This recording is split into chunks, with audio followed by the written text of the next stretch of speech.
Le Val d'Argent souffre de la sécheresse estivale avec récurrence depuis quelques années déjà.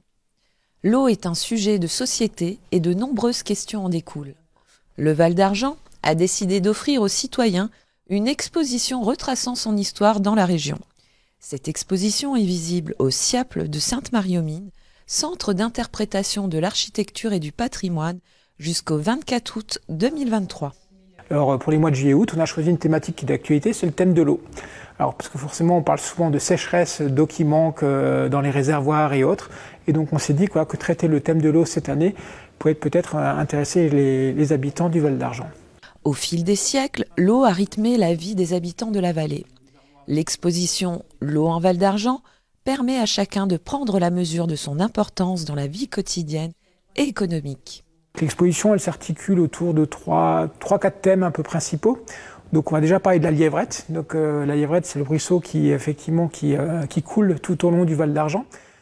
Et par le passé, cette rivière avait un rôle important puisqu'elle servait aussi de frontière administrative entre une partie de la vallée qui dépendait du duché de Lorraine et l'autre qui dépendait des seigneurs de Beauvillers, donc qui était du côté alsacien. Donc on va parler de la Lièvrette, mais aussi des inondations qu'elle a pu connaître à travers l'histoire. Après, on va parler surtout des usages de l'eau à travers les âges. Donc on va parler de l'eau dans les mines. On parlera surtout de l'eau et du textile, puisque l'industrie textile était une industrie qui consommait beaucoup d'eau, que ce soit pour les teintureries, pour traiter les fils, etc., ou même comme force motrice.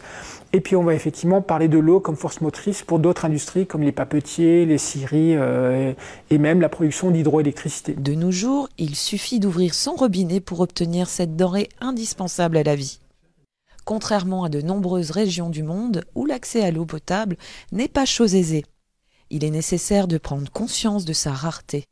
Cette exposition amène une réflexion utile à la compréhension de cette richesse indispensable à la vie.